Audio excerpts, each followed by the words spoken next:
প্রিয় ছাত্রছাত্রীরা, আজকে আমি দ্বাদশ শ্রেণীর ম্যাট্রিক্স, ওটা আমার কাছে অনেকবার রিকোয়েস্ট এসেছিলো বিভিন্ন ছাত্র মারফত। তো সেই অনুযায়ী আজকে আমি ম্যাট্রিক্সটা তোমাদের সামনে পড়াবো এবং সেখানে যে সমস্ত রিলেটেড তথ্যগুলো রয়েছে এবং কিভাবে তোমরা ম্যাট্রিক্সের অঙ্ক করবে, তো সেইগুলো আমরা এখানে জানাবো।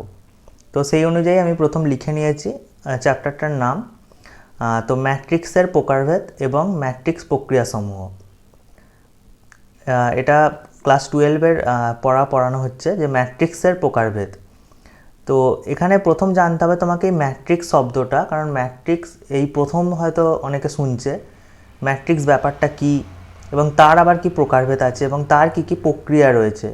এখানে প্রক্রিয়া মানে অবশ্যই যোগ বা বিয়োগ, গুণ, ভাগ, এই সমস্ত কিছু। আচ্ছা, প্রথম জানবো এই ম্যাট্রিক্স ব্যাপারটা কি। তো এই ম্যাট্রিক্স ব্যাপারটা জানতে গিয়ে তার আগে আমরা কিছু আলোচনা করি, বা আমি একটা এক্সাম্পল রাখি, সেই এক্সাম্পলটাকে ভালো করে লক্ষ্য করো। তো সাপোজ আমি বলছি যে আমাদের এখানে কোনো 4টে কারখানা রয়েছে। তো সেই কারখানাগুলোকে আমি কিছু নাম দিচ্ছি। কারখানা এ রয়েছে, কারখানা বি, কারখানা সি এবং কারখানা ডি। এবং আমি আরও বলছি যে এই কারখানাগুলোতে কিছু কিছু জিনিস উৎপাদন হয় অবশ্যই। তো আমি কোনো একটা প্রোডাক্ট বলছি, সাপোজ বলছি কোথাও খাতা তৈরি হয়, কোথাও হয়তো কোনো পার্টিকুলার বই তৈরি হয়, আর কোথাও হয়তো পার্টিকুলার কোনো পেন তৈরি হয়। এবার কোনো একটা দিনের হিসাব আমরা ক্যালকুলেশনের মধ্যে আনছি যে একদিনে কোনো কারখানায় কতগুলো কী জিনিস তৈরি হয়। তো আমি প্রথম এ কারখানার কথা ভাবছি, সেই এ কারখানায় কতগুলো খাতা তৈরি হয়, কতগুলো বই তৈরি হয়, কতগুলো পেন তৈরি হয়, বা বি কারখানায় কতগুলো হয়, সি কারখানায় কোনটা কী হয়, সেসব আমরা এখানে লিখব। তো আমি সাপোজ এখানে ধরে নিচ্ছি যে এ কারখানায় খাতা তৈরি হয় দিনে সাপোজ 500টা, আর এ কারখানায় বই তৈরি হয় দিনে হয়তো 200টা, আর পেন তৈরি হয়, আমি এটা সাপোজ ভেবে নিচ্ছি যে এ কারখানায় অনলি খাতা আর বই তৈরি হয়, তাহলে পেন তৈরি হয় না। তাহলে পেন তৈরির ক্ষেত্রে আমরা বলবো এ কারখানায় পেন তৈরি হয় 0টা, মানে কোনো পেন তৈরি হয় না। একইভাবে বি কারখানায় তুমি তোমার পছন্দ মতো কিছু এখানে এলিমেন্ট লিখতে পারো। আমি আমার এখানে কিছু লিখে দিচ্ছি যে 370 বা 250 আর 100, বা এখানে 1000 লিখি। সি এর ক্ষেত্রেও আমি সেমভাবে কিছু জিনিস এখানে লিখে দেবো এবং ডি এর ক্ষেত্রেও কিছু এলিমেন্ট আমরা লিখব। তো মেন কথা তোমরা আশা করি বুঝতেই পারছো ব্যাপারটা, যে এই যে ব্যাপারটা যে এ কারখানায় কতগুলো খাতা তৈরি হয়, বি কারখানায় কতগুলো খাতা তৈরি হয়, সি কারখানায় কতগুলো তৈরি হয় এবং ডি কারখানায় কতগুলো তৈরি হয়, সেগুলোকে আলাদা আলাদাভাবে প্রকাশ না করে কোনো একটা ছকের মাধ্যমে আমরা দেখিয়ে দিতে পারছি। তো এই যে বক্সটা আমি করলাম, সেই বক্সের মধ্যে কিছু সংখ্যা রয়েছে। এই সংখ্যাগুলো দেখতে কীরকম লাগছে দেখো, মনে হচ্ছে না যে একটা আয়তকার সজ্জা রয়েছে? সজ্জা মানে সাজানো, এখানে যাই হোক, এটা একটা আয়তকার সজ্জা। সজ্জা বা আয়তকারে কোনো বিন্যাস করা হয়েছে সংখ্যাগুলোকে। তো এইভাবে আমি আরও তোমাদের এক্সাম্পল সাথে আমি দিয়ে দিচ্ছি, যেন 2, 3, 5, 0, 5, 6, 7, 1, 3, 1, 4, 4। তো এইভাবে আমি আর একটা আয়তকার সজ্জা লিখলাম। এবং এই যে সংখ্যাগুলোকে সাজানো হচ্ছে, কিছু এখানে স্তম্ভ রয়েছে এবং কিছু সারি রয়েছে।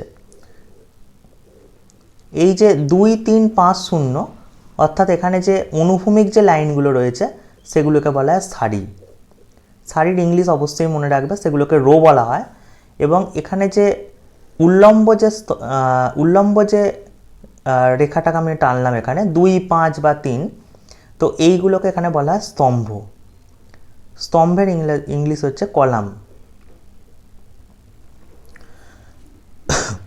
তো এখানে সারি এবং স্তম্ভের সাহায্যে যে আমি ম্যাট্রিক্সকে সাজানো হচ্ছে, অথবা উল্টোভাবে বলতে পারি যে সারি ও স্তম্ভ, এই স্তম্ভের সাহায্যে সংখ্যা সমূহের সজ্জা। তো সারি এবং স্তম্ভের সাহায্যে যদি কোনো সংখ্যা সমূহকে পরপর লেখা হয়, এবং এই সজ্জা দু রকমের হতে পারে নর্মালি, যেটা হচ্ছে বর্গাকার বা আয়তকার। আমরা একটু পরেই জানবো যে এগুলোর বাইরেও ভিন্ন ভিন্নভাবে লেখা যায়, সেগুলোকে অবশ্য বর্গাকার বা আয়তকারের মধ্যেই আমরা আনবো, কিন্তু আমরা দেখবো যে শুধুমাত্র একটা রো আছে বা একটা সারি আছে, তো সেভাবে লেখা যাচ্ছে। তো এই সারি এবং স্তম্ভের সাহায্যে যে সংখ্যা সমূহের সজ্জা, একেই আমরা ম্যাট্রিক্স বলবো।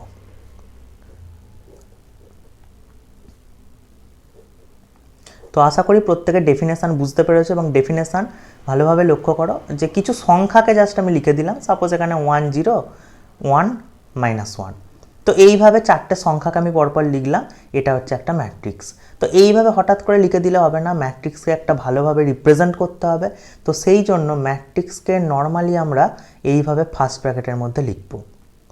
তাহলে আগের যে ম্যাট্রিক্সটা আমরা লিখলাম, তাহলে এইভাবে আমরা ফার্স্ট ব্র্যাকেটের মধ্যে এটাকে পুরোটাকে লিখব, এবং সিমিলার ওয়েতে আগেরটাকেও আমরা ফার্স্ট ব্র্যাকেটের মধ্যে পুরোটাকে লিখব। তো এইভাবে ফার্স্ট ব্র্যাকেটের মধ্যে লেখা এটাই শুধু নিয়ম নয়, এর অ্যাকচুয়ালি 3টে নিয়ম রয়েছে। তুমি ফার্স্ট ব্র্যাকেটের মধ্যে লিখতে পারো 1 0 0 2, সাপোজ কোনো একটা ম্যাট্রিক্স। আবার তুমি থার্ড ব্র্যাকেটের মধ্যেও লিখতে পারো 1 -1 -1 5 বলে আরও কোনো একটা ম্যাট্রিক্স।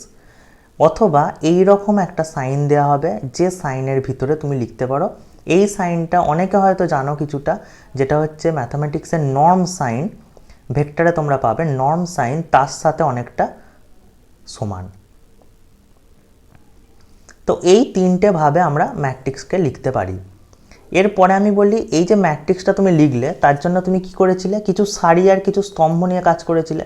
তাহলে কতগুলো সারি আর কতগুলো স্তম্ভ, তো এখানে আমরা সারি এবং স্তম্ভের সংখ্যাটাকে কাউন্ট করব। তো আমি সাপোজ প্রথমে চলে যাই, প্রথম যে এক্সাম্পলটা দেওয়া হয়েছিল সেখানে দেখো সারি কতগুলো রয়েছিল। তো এটা হচ্ছে প্রথম সারি, যেটা হচ্ছে খাতার সারি। একইভাবে নেক্সট হলো বইয়ের সারি, এবং 3 নম্বরে রইল পেনের সারি। তার মানে টোটাল সারি কতগুলো রয়েছে এখানে, টোটাল সারি রয়েছে এখানে 3টি। আচ্ছা, এখানে স্তম্ভ কতগুলো রয়েছে, স্তম্ভ দেখো এ কারখানার জন্য একটা স্তম্ভ, বি কারখানার জন্য আর একটা স্তম্ভ, এবং সি কারখানার জন্য একটা, এবং ডি কারখানার জন্য একটা। তো টোটাল স্তম্ভ রয়েছে 4টি। তো সেই কারণে এই যে পুরো ম্যাট্রিক্সটাকে আমরা লিখলাম, এই ম্যাট্রিক্সটা লেখার পর এই ফার্স্ট ব্র্যাকেটের লাস্টে সাফিক্সে আমরা লিখে দেবো 3 × 4। ওটা এখানে যদি কারো বুঝতে অসুবিধা, আমি নেক্সট এক্সাম্পলগুলোতেও লিখে দেখিয়ে দিচ্ছি যে ব্যাপারটা কি। যেমন এইখানে একটা এক্সাম্পল দিয়েছিলাম, কোনো একটা র্যান্ডাম এক্সাম্পল, সেখানে দেখো সারি কতগুলো। তো সারি মানে এই প্রথম যে লাইনটা রয়েছে, সেকেন্ড যেটা এবং থার্ড যেটা, যেগুলো অ্যাকচুয়ালি অনুভূমিক আছে। তো ওই অনুভূমিকের ক্ষেত্রে তুমি বুঝতে পারছো যে 3টে সারি, সারিকে সবসময় প্রথমে লেখা হবে, তারপরে একটা ক্রস দিতে হবে, এবং তারপরে তুমি স্তম্ভগুলোকে ক্যালকুলেট করো, এবং দেখতেই পাচ্ছ এখানে 4টে স্তম্ভ রয়েছে। সিমিলার ওয়েতে তুমি এখানে লক্ষ্য করো, এখানে সারি রয়েছে 2টো, এবং এখানে স্তম্ভ কতগুলো রয়েছে, স্তম্ভও রয়েছে 2টো। তো এখানে আমরা বলবো 2 × 2। একইভাবে এগুলো সমস্তটাই 2 × 2। আচ্ছা, একে পড়ার আলাদা নিয়ম আছে, সেই নিয়ম আমি নিচে লিখে দিচ্ছি। আমরা ম্যাট্রিক্সকে ডিনোট করব কোনো ক্যাপিটাল লেটারের অক্ষর দিয়ে। কেউ ক্যাপিটাল এ দিয়ে সাপোজ কোনো ম্যাট্রিক্স ডিনোট হলো যে 1 2 -2 0, এবং এর পাশে আমি লিখে দেবো এটা হচ্ছে 2 × 2, এবং এটাকে আমরা রিড করব এভাবে যে A is a matrix of order 2/2। এখানে তুমি 2/2 না লিখলে একবারে 2 × 2 লিখেও তুমি ডিনোট করতে পারো। তো বলবো আমরা A is a matrix of order 2/2। তো একইভাবে আমি একটা নিচে ম্যাট্রিক্স লিখছি, এবং তোমরা এটাকে ভাবার চেষ্টা করবে যে 1 0 -1 -1 2 5, এটাও একটা ম্যাট্রিক্স, কারণ আয়তকার সজ্জা সংখ্যা সমূহের। তাহলে এখানে সারি কতগুলো রয়েছে, সারি রয়েছে 2টো, এবং স্তম্ভ কতগুলো রয়েছে, স্তম্ভ বুঝতেই পারছো 3টে। তাহলে এখানে আমরা বলবো B is a matrix of order 2/3। তো আশা করি প্রত্যেকে এইটুকু এই পেজের যাবতীয় লেখা বুঝতে পেরেছো, এবং এইখান থেকেই তোমাদের প্রথম যে প্রথম ডেফিনেশন তো ম্যাট্রিক্স কাকে বলে অলরেডি বুঝে গেছো, যে সারি এবং স্তম্ভের সাহায্যে যদি সংখ্যা সমূহকে লেখা যায় বা সাজানো যায়, তাহলে সেই যে সজ্জাটা হবে মূলত বর্গাকার বা আয়তকার সজ্জা, তাকে বলা হবে ম্যাট্রিক্স। এবং ম্যাট্রিক্সের ক্ষেত্রে গুরুত্বপূর্ণ শব্দ হলো 2টো, সারি এবং স্তম্ভ। এবং তোমরা বুঝে গেলে যে সারি প্রথমটায় আমরা সারি নেব, সারির সংখ্যা ক্যালকুলেট করব, এবং দ্বিতীয়টায় আমরা স্তম্ভ ক্যালকুলেট করব। তো এর পরবর্তী স্টেপ এই পাতাতেই বোঝার চেষ্টা করো। এখানে দেখো যখন সারি আর স্তম্ভ সেম সেম এসেছে, তখন সেই যে সজ্জা, সেই সজ্জাটা অ্যাকচুয়ালি কী সজ্জা এসেছে? বর্গাকার সজ্জা। আর যখন দেখো সারি এবং স্তম্ভ আলাদা আলাদা করেছি, তখন যে সজ্জাটা এসেছে সেটা দেখতে কেমন হয়েছে? দেখো এখানে বি এক্সাম্পলটাকেও লক্ষ্য করো, দেখতে কেমন হয়েছে? সেটা একটা আয়তকার সজ্জা। তো এখান থেকে আমরা দুটো ডেফিনেশান পাবো। একটা হলো যে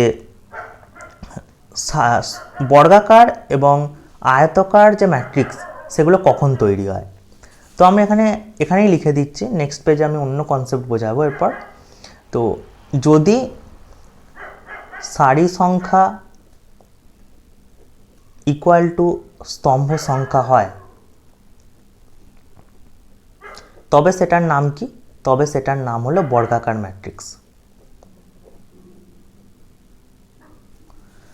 আর যদি এটা না হয়, তাহলে সেটাকে আমরা বলবো আয়তকার ম্যাট্রিক্স।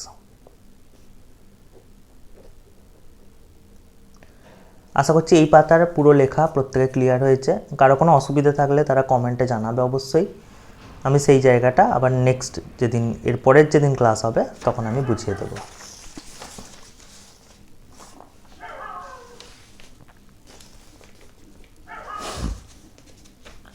আচ্ছা, এরপরে এখান থেকেই শুরু হলো, সেটা হচ্ছে একটা আয়তকার ম্যাট্রিক্স এবং বর্গাকার ম্যাট্রিক্স, যেটা আগের পেজে আমি দিয়ে দিলাম। এরপরে থাকবে, আমি একটা এক্সাম্পল দিয়ে আগে স্টার্ট করি, তাহলে তোমরা খুব ভালো করে বুঝতে পারবে। কোনো একটা সি বলে কোনো একটা ম্যাট্রিক্সকে আমি লিখলাম, এবং ম্যাট্রিক্সের মধ্যে 1 2 3 সাপোজ এইভাবে কোনো কিছুকে ডিনোট করলাম। দেখো এটাও কিন্তু তোমার প্রথম একটু অসুবিধা মনে হলো যে এটা কী স্যার লিখলেন। এটা অ্যাকচুয়ালি একটা ম্যাট্রিক্স লেখা হয়েছে, কারণ এখানে শুধুমাত্র একটা রো আছে, সারি রয়েছে, একটাই মাত্র সারি রয়েছে, এবং এখানে স্তম্ভ কতগুলো রয়েছে? স্তম্ভ রয়েছে 3টে। তার মানে C is a matrix of order, আমি কি বলবো? 1/3।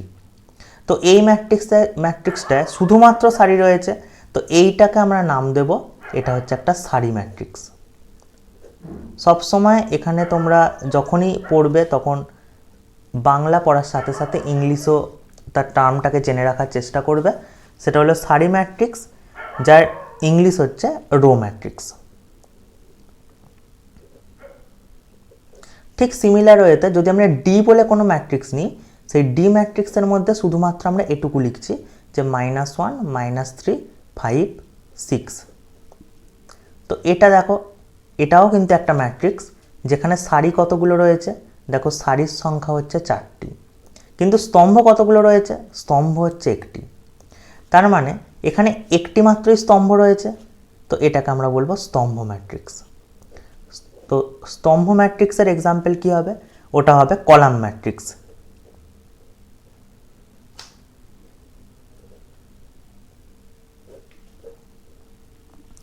তো এখান থেকে আমরা দুটো ডেফিনেশন পড়ে নিলাম, একটা হচ্ছে সারি ম্যাট্রিক্স ব্যাপারটা কি, দেন হচ্ছে স্তম্ভ ম্যাট্রিক্স ব্যাপারটা কি। তো এর পরের কি ডেফিনেশন আছে আমাদের? এরপরে তোমরা ডেফিনেশান লক্ষ্য করবে, যারা বই ফলো করবে অবশ্যই বই দেখবে, তো সেখানে অনুযায়ী আমি বোঝাচ্ছি। এর পরের ডেফিনেশান হচ্ছে শূন্য ম্যাট্রিক্স। তো শূন্য ম্যাট্রিক্স ব্যাপারটা কি? শূন্য ম্যাট্রিক্স হচ্ছে কোনো একটা ম্যাট্রিক্স তুমি প্রথম লিখে ফেললে, সাপোজ এক্স বলে কোনো একটা ম্যাট্রিক্স আমি লিখলাম, এবং তার প্রতিটি এলিমেন্টই হচ্ছে 0। তাহলে এটা কোন ক্রমের ম্যাট্রিক্স? আমরা এটা বলবো 3/3, বা এর অর্ডার কত? 3/3 অর্ডারের ম্যাট্রিক্স, এবং এর প্রত্যেকটা এলিমেন্ট শূন্য, তাহলে একে বলা হবে শূন্য ম্যাট্রিক্স। মানে মেন কথা কি? মেন কথা হচ্ছে কোনো ম্যাট্রিক্সের প্রতিটি পদ শূন্য। প্রতিটি পদ যদি শূন্য হয় তাহলে সেটির নাম হচ্ছে শূন্য ম্যাট্রিক্স। নেক্সট আমরা গুরুত্বপূর্ণ ডেফিনেশনে যাব, সেটা হলো কর্ণ ম্যাট্রিক্স।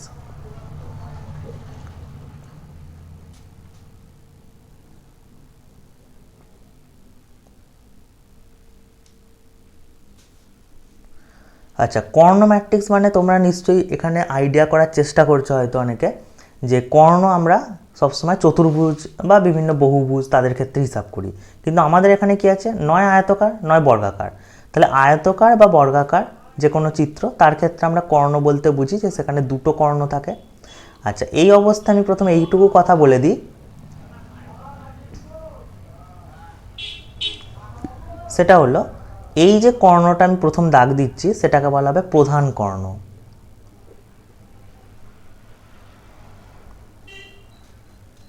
বা এটার আর একটা নাম আছে সেটা হলো প্রারম্ভিক কর্ণ।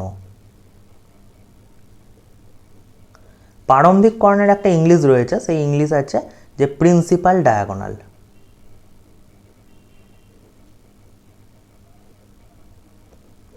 তো এই প্রিন্সিপাল ডায়াগোনাল বরাবর যদি শুধুমাত্র এলিমেন্টগুলো থাকে এবং বাকি সমস্ত এলিমেন্ট শূন্য হয়, অর্থাৎ আমি একটা এক্সাম্পল সাপোজ নিচ্ছি এ বলে একটা ম্যাট্রিক্স, এবং এই ম্যাট্রিক্সের এলিমেন্টগুলো হচ্ছে 1 0 0 0 -2 5 0 0 সরি এখানে 0 0 0 দেন 5। তো এখানে তুমি লক্ষ্য করো এই যে প্রারম্ভিক কর্ণ 1 -2 5 শুধুমাত্র এলিমেন্ট রয়েছে, শূন্য ছাড়া বাকি এলিমেন্ট রয়েছে, এবং ওই প্রারম্ভিক কর্ণ বাদে বাকি সমস্ত পদ হচ্ছে শূন্য। তাহলে এই ম্যাট্রিক্সের নাম হবে, এটাকে বলবে কর্ণ ম্যাট্রিক্স। এবং এই কর্ণ ম্যাট্রিক্সের সাথে সাথেই তোমরা ডেফিনেশন যেটা পাবে সেটাকে বলা হবে যে স্কেলার ম্যাট্রিক্স।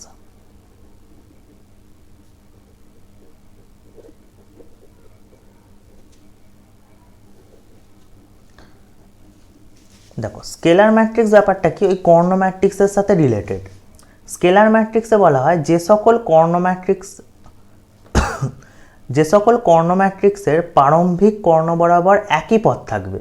মানে মেন কথা তুমি এটা জেনে রাখো যে এখানে যেমন 1 আছে, -2 আছে, 5 আছে, তার মানে এখানে ভিন্ন ভিন্ন এলিমেন্ট আছে। স্কেলার ম্যাট্রিক্সে ওই ঘটনাটা ঘটবে না।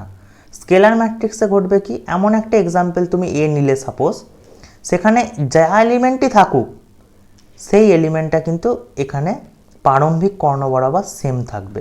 অর্থাৎ 2 থাকলে 2, -2 থাকলে -2, বা অন্য কিছু থাকলে অন্য কিছু। তাহলে এই জাতীয় ম্যাট্রিক্সকে বলা হবে স্কেলার ম্যাট্রিক্স।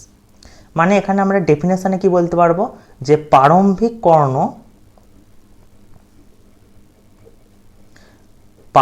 কর্ণ বরাবর প্রতিটি পথ এর মান সমান।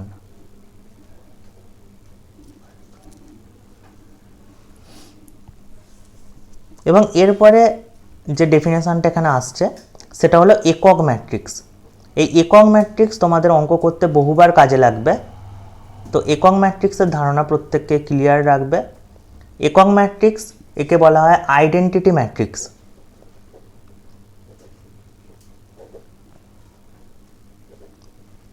এবং এই আইডেন্টিটি ম্যাট্রিক্সের ধারণা হচ্ছে যে এটা অবশ্যই একটা স্কেলার ম্যাট্রিক্স, কিন্তু এই স্কেলার ম্যাট্রিক্সের এলিমেন্ট হচ্ছে অনলি 1। এটা অবশ্যই একটা স্কেলার ম্যাট্রিক্স, কিন্তু তার এলিমেন্ট কি, এলিমেন্ট হবে অনলি 1। তো এটাকে কিভাবে লেখা হবে প্রত্যেকে দেখে নাও। সেটা হচ্ছে কোনো একটা ম্যাট্রিক্স, সেই ম্যাট্রিক্সে 1 0 0 1কে লেখা হলো, অথবা কোনো একটা ম্যাট্রিক্স সেখানে 1 0 0 0 1 0 0 0 1 লেখা হলো। তাহলে প্রথম লক্ষ্য করো এটা একটা অবশ্যই কর্ণ ম্যাট্রিক্স, কারণ কর্ণ যেটা হচ্ছে প্রিন্সিপাল ডায়াগোনাল, সেই প্রিন্সিপাল ডায়াগোনাল ছাড়া বাকি এলিমেন্টগুলো সব শূন্য। তেমনভাবে দেখো এই যে পরের এক্সাম্পলটা দেখালাম সেখানেও কিন্তু একই করা হয়েছে। তো প্রিন্সিপাল ডায়াগোনাল ছাড়া বাকি সমস্ত এলিমেন্টগুলো এখানে শূন্য আসছে। তো এটা হলো একটা কর্ণ ম্যাট্রিক্স, এবং অবশ্যই একটা স্কেলার ম্যাট্রিক্স, কারণ কি প্রতিটি পদের মান সমান। এবং তারপরে আমরা বলবো এটা অবশ্যই আর একটা আইডেন্টিটি ম্যাট্রিক্স। আইডেন্টিটি কেন, কারণ প্রতিটা পদ শুধু সমানই নয় এবং এর মান হচ্ছে 1। এবং এটার পাশে আমি কেন লিখিনি যে এটা কি matrix, suppose A B, actually A B কিছুই নয়, এটাকে ডিনোট করা হবে আই দিয়ে। যেহেতু একক আইডেন্টিটি তাহলে আই দিয়ে ডিনোট করব, তাহলে এটাকেও আই দিয়ে ডিনোট করব, কিন্তু সেখানে যেহেতু কনফিউশন লাগে তো এটাকে আমরা I2 বলবো, যেটা হচ্ছে 2/2 ক্রমের ম্যাট্রিক্স, আইডেন্টিটি ম্যাট্রিক্স। আর এটাকে আমরা I3 বলবো, কারণ এটা 3/3 ক্রমের আইডেন্টিটি ম্যাট্রিক্স।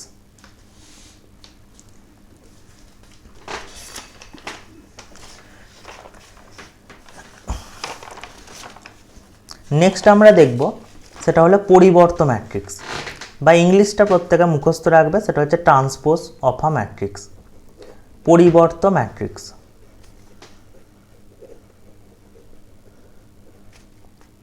দেখো পরিবর্ত ম্যাট্রিক্স এবং এর সাথে আর একটা একটু পরেই আমি পড়াবো, সেটা হচ্ছে প্রতিসম এবং বিপ্রতিসম ম্যাট্রিক্স। এই দুটোই কিন্তু তোমাদের পরীক্ষা ওরিয়েন্টেড এবং প্রত্যেকবারেই এক্সামে এখান থেকেই কোয়েশ্চেন দেওয়া হয় বেশিরভাগ। তো পরিবর্ত ম্যাট্রিক্স ব্যাপারটা কি? কোনো ম্যাট্রিক্স আমি ফার্স্ট নিয়ে নিলাম, সেটা হলো এ ম্যাট্রিক্স, এবং এ ম্যাট্রিক্সের মধ্যে কিছু এলিমেন্ট আমি এভাবে লিখলাম যে 2 3 0 1 -5 3। তো এটা দেখার পর প্রত্যেকে বুঝতে পারছো যে এটা একটা ম্যাট্রিক্স যার অর্ডার কত? অর্ডার হচ্ছে 2/3। এরপরে আমরা কি করব, এর যে পরিবর্ত সেটাকে আমরা এভাবে লিখব যে এর পরিবর্ত ম্যাট্রিক্সটি হলো, দেখো এর পরিবর্ত ম্যাট্রিক্সটিকে আমরা এর মাথায় একটা ড্যাশ দিয়ে ডিনোট করব, এবং অনেক সময় এটাকে এর মাথায় কোনো একটা ট্রান্সপোজ টি এভাবেও ডিনোট করা হয়। এর মাথায় টি, সেটাকেও স্মল লেটার বা ক্যাপিটাল লেটার অনেক জায়গায় ডিনোট করে, তো যেভাবে খুশি ডিনোট করবে। তো এটাকে এ ড্যাশ বলবে না, এটাকে বলবে এ প্রাইম, ঠিক আছে, এ প্রাইম, এইভাবে এটাকে রিড করবে। এবং এই এ প্রাইম ব্যাপারটা কি? এ প্রাইম ব্যাপারটা হলো, এখানে যখন তুমি পরিবর্ত ম্যাট্রিক্স করার সময় যে এক্সাম্পলটা নিয়েছিলে, বা তোমাকে কোশ্চেনে কিছু একটা এক্সাম্পল দিয়ে দেবে, সেখানকার সারি আর স্তম্ভটাকে ভালো করে খেয়াল করো। সেটা হচ্ছে 2 × 3, অর্থাৎ 2/3 এই ক্রমের যে ম্যাট্রিক্সটা ছিল, এই ম্যাট্রিক্সটাকে তুমি লিখবে কি করে? এর সারিগুলো এবং স্তম্ভগুলোকে যথাক্রমে উল্টে দেবে। যথাক্রমে উল্টে দেওয়া মানে কি? যেগুলো সারি ছিল সেগুলোকে স্তম্ভে লিখবে, আর যেগুলো স্তম্ভ ছিল সেগুলোকে সারি লিখবে। তাহলে মেন কথা কি, আমি একবার লিখে দেখাই। সেটা হচ্ছে 2 1, এটা প্রথম স্তম্ভের কাজ করেছিল। এই 2 1টাকে আমরা 2 1কে আমরা প্রথমে সারির কাজ করলাম, এবং এরপরে কি 3 -5 যেটা ছিল সেকেন্ড কলাম, সেটাকে আমরা সেকেন্ড রো হিসেবে লিখব 3 -5। একইভাবে 0 3 যেটা ছিল আমাদের থার্ড কলাম, সেটাকে আমরা এখানে থার্ড রো এর মতো লিখব, এবং লিখে একটা নতুন ম্যাট্রিক্স পাবো, এবং যার অর্ডার তুমি এই মুহূর্তে ক্যালকুলেট করো বা লক্ষ্য করো, সেখানে তুমি দেখবে এর অর্ডার হয়ে গেছে 3/2। অর্থাৎ এই যে ম্যাট্রিক্সটা নতুন তৈরি হলো, যেটা হলো এ এর পরিবর্ত ম্যাট্রিক্স। এইভাবে ভিন্ন ভিন্ন এক্সাম্পল থাকবে, সেগুলো তুমি ক্যালকুলেট করবে। এবং এরপরে বললাম যে এর সবথেকে গুরুত্বপূর্ণ যে ডেফিনেশন আসবে, সেটা হলো প্রতিসম এবং বিপ্রতিসম। প্রতিসম এবং বিপ্রতিসম ম্যাট্রিক্স। তো প্রতিসম বিপ্রতিসম ব্যাপারটা কি? যখন আমরা দেখব যে এই যে আগে আমি পড়ালাম যে এটা এ ড্যাশ, অর্থাৎ এ ট্রান্সপোজ, এই এ ট্রান্সপোজ যদি এ এর সাথে সেম চলে আসে, দেখো এখানে অবশ্যই আসেনি সেম, কিন্তু যদি কখনো চলে আসে যে এ ট্রান্সপোজ সমানে, তাহলে আমরা এ ম্যাট্রিক্সকে বলবো এটি হলো প্রতিসম ম্যাট্রিক্স। প্রতিসম মানে হচ্ছে সিমেট্রিক। আর যদি কখনো দেখি যে এ ট্রান্সপোজ সমান আসছে না এ এর সাথে, এবং সেখানে এ ট্রান্সপোজটা এ এর নেগেটিভ অর্থাৎ -a এর সাথে সমান আসছে, তাহলে আমরা সেটাকে বলবো বিপ্রতিসম। দেখো এই মুহূর্তে লক্ষ্য করো, এই ম্যাট্রিক্সটা পরিবর্ত ম্যাট্রিক্স থেকে যে প্রতিসম এবং বিপ্রতিসমর ধারণা আমরা পাচ্ছি, প্রতিসম বা বিপ্রতিসম তখনই হবে যদি সেটা বর্গ ম্যাট্রিক্স হয়। তার মানে এই পুরো কথাটা সবসময় বর্গ ম্যাট্রিক্সের ক্ষেত্রেই প্রযোজ্য। এবং এই বর্গ ম্যাট্রিক্সের ক্ষেত্রে আমি একটা এক্সাম্পল সাপোজ দিচ্ছি এভাবে, যে এ ম্যাট্রিক্স হলো 2 3 1 3 5 2 1 2 -1। দেখো এর যখন আমি ট্রান্সপোজ করব, তো তখন লক্ষ্য করো 2 3 1 যেটা কিনা প্রথম স্তম্ভে ছিল, সেটাকে আমরা প্রথম রোয়েতে লিখব 3 5 2, দেন লিখব 1 2 -1। এবং এই অবস্থায় লক্ষ্য করো যে আগে যে ম্যাট্রিক্সটা ছিল অর্থাৎ এ, সেটাই হয়ে গেছে পরবর্তী ম্যাট্রিক্স, বা উল্টোভাবে যে এ ট্রান্সপোজ ইকুয়াল টু এ, তো এটাকে আমরা বলবো প্রতিসম ম্যাট্রিক্স। আর আজকের লাস্ট কনসেপ্ট যেটা, সেটা হচ্ছে বিপ্রতিসম ম্যাট্রিক্স। বিপ্রতিসমর জন্য আমি প্রথমে একটা এক্সাম্পল নিয়ে নিচ্ছি, আচ্ছা এটাকে আমরা বি বলে ডিনোট করছি, এবং সেখানে একটা এক্সাম্পল এভাবে নিচ্ছি 0 a b -a 0 c -b -c 0। দেখো এভাবেই তোমাকে নিতে হবে যদি কখনো এক্সাম্পল নিতে হয়, কারণ এটা তোমরা আর দু একটা এক্সাম্পল দেখলেই বুঝতে পারবে যে মাঝখানে যে আমরা কর্ণটা অর্থাৎ প্রিন্সিপাল ডায়াগোনাল সেটা যদি জিরো তুমি না নাও তাহলে কিন্তু কখনোই বিপ্রতিসম আসতে পারবে না। তো এক্ষেত্রে আমরা প্রথম যে রোটা ছিল 0AB সেটাকে আমরা প্রথম কলাম হিসেবে লিখব 0AB। তার পরবর্তী ক্ষেত্রে আগের যে নিয়ম সেই নিয়ম অনুযায়ী আমরা ক্যালকুলেট করব এবং এইভাবে ক্যালকুলেট করতে গিয়ে আমরা এই ম্যাট্রিক্সটা পেলাম। দেখো এই ম্যাট্রিক্সে যদি মাইনাস কমন নিই তাহলেই দেখো কি হয় ঘটনা।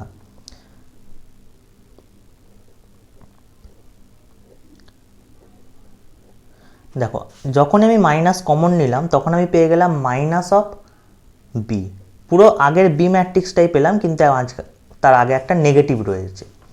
তো এই জন্যই বি ট্রান্সপোজ ইকুয়াল টু যখন মাইনাস বি হবে তখন সেই ম্যাট্রিক্সটাকে আমরা বলবো এটা হলো বিপ্রতিসম ম্যাট্রিক্স।